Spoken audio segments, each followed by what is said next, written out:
All right. Go ahead, go. You've been introducing us every week. I have. Yeah, you've been. Oh, dang, you haven't watched the show, have you? I have watched the show. Yeah, that doesn't mean I remember. I film these at like 3 a.m. every time.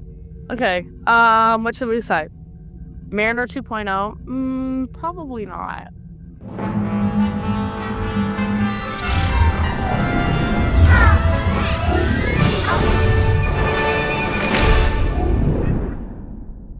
What's up, my know-it-alls? Did I eat? You did. That was wonderful. I thought it was great. Absolutely.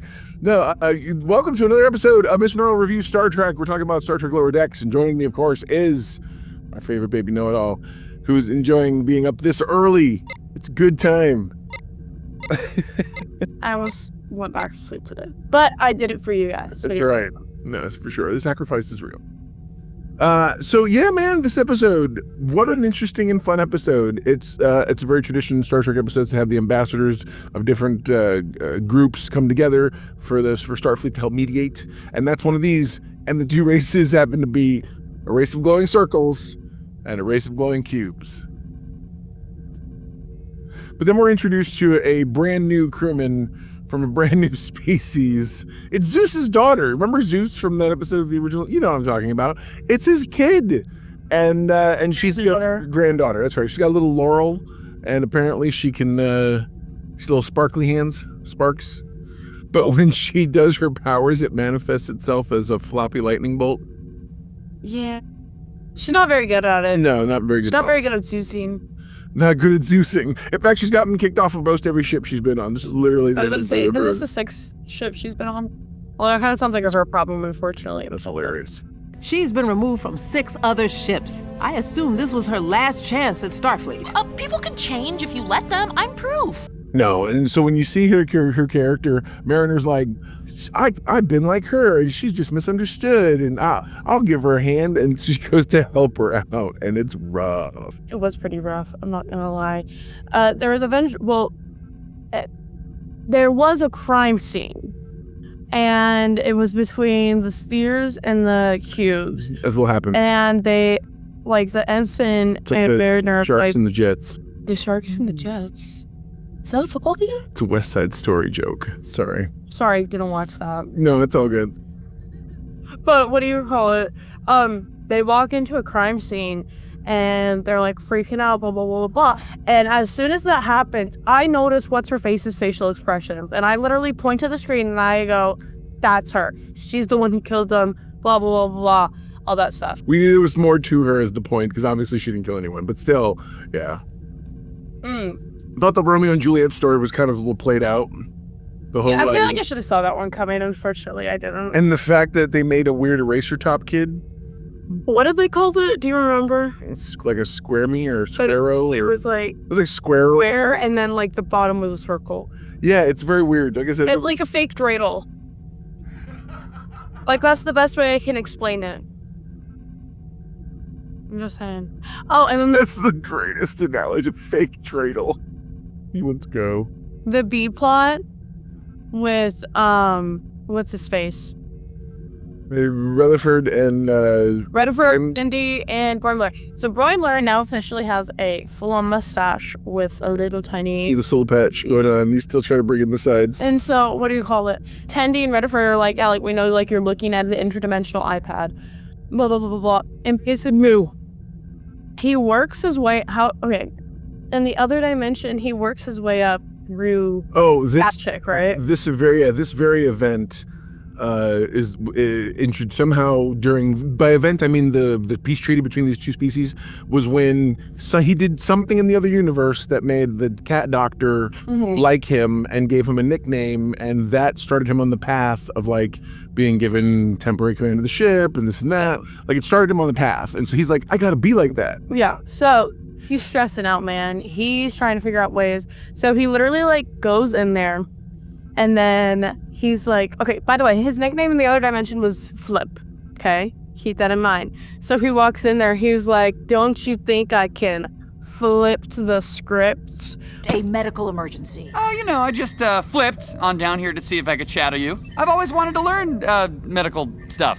Or like, what else was he saying? It was really bad. He goes, well, I'm gonna flip through this book. Yeah. To like, I mean, he wasn't like punching her. I'm just doing it to like show emphasis, like you know. I got you. Yeah, and then he does a backflip and ends up breaking all of like her stuff and like getting like gas or whatever. Like it was something. Yeah, he got And then she was like, get out. So yeah, yeah, not good. let's go back to let's go back to the A plot. Sure. Mariner, I think she thought that maybe the other chick did the thing, because she's like, did you accidentally kill these kids? Oh my gosh. Like, she's freaking out about it, about the potential. Why? Because they find out that Zeus chick, she ended up, she stole the computer that was there that would have been, she hid evidence. Yeah, she didn't have to. She just assumed they would think it was her fault because it got burned out and she gets all the electrical problems. But so then she ends up getting, so then they're like, oh, it's totally fine, whatever else. By the way, at the very end of all this, she does get in trouble for all that stuff. Because She goes, where does she go to? the brig. She goes to the brig and she has the exact same reaction as Mariner did season 1. Yep, The exactly. Mariner actually kept Her company. company. Yeah, Yeah. it was actually pretty cool. Like oh, okay.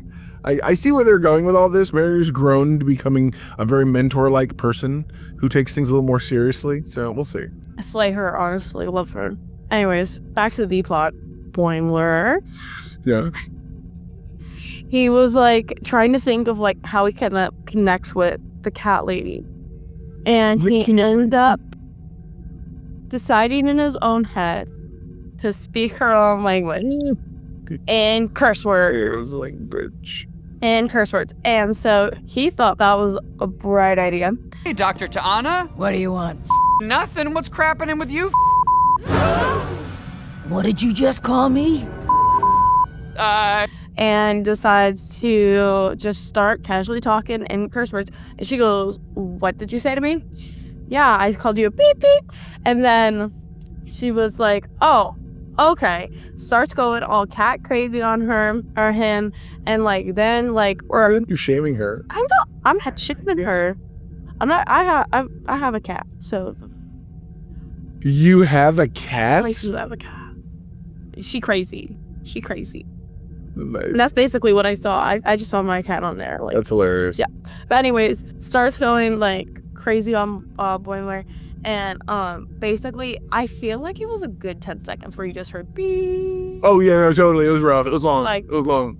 It was like rough. And then so to put the two plots together, the spheres and the squares, they ended up getting into they called it a shape war. Ooh. And so they ended up going to a shape war, and what's her face, Zeus's granddaughter, is like, oh my gosh, like, oh wait, no, she didn't want to. Mariner made her. Mariner was like, use your Zeusy powers, and she was like, Use your Zeusy power. Zeus was like, I mean, like, I don't want people to know. She was like, but you can do it. She proceeds to do it, and then she low-key fails, and one of her lightning bolts sticks up Boimler's butt. Oh yeah, along with all the other hundreds of like weirdly floppy and very uncomfortable, like wobbly. They're almost like gummy. I don't know what to call it, except for the one apparently in Boimler's butt, which apparently was made of like rock candy Yeah. or something. Like, what the heck? It's so weird. The rules are very odd when it comes to this girl's powers. I don't know, whatever. Yeah.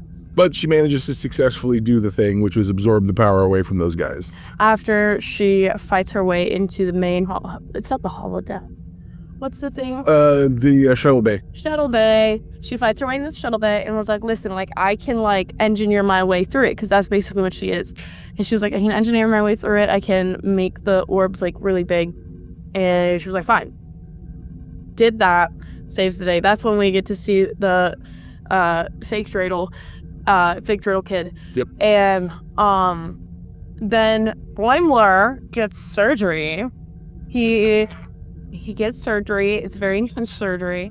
The cat lady ends up giving him a nickname. Oh, he got a nickname on it. I'm not gonna say it, and it's not Flippy. Not Flippy. It's not Flippy. It's one of her bad words with O in it. So there you go. Now you know, and if no, it's not the battle you have when we can know it all yourself. What's an all index for this episode for you? Personally, I really liked it. I'm gonna give it a 9. I'm with you. Right on, man. Comment below. Let us know what you thought of the episode. Are you enjoying the sort of interdimensional hijinks that are happening one way or another. I'm liking where they're going. I'm also liking you can see the characters on the trajectory to evolving. Like their arcs are coming through to fruition, and it's interesting to kind of watch that transformation happen. Bros are not going to be lower decks by the end of the show. It's real. That's real. And it's funny, they're going to have to do that because it's like, then you can justify like, well, they're not lower decks anymore. There's something else. Yeah. All right, guys. We'll talk to you again soon. Never forget. Everyone loves a know-it-all. Bye, guys. Bye.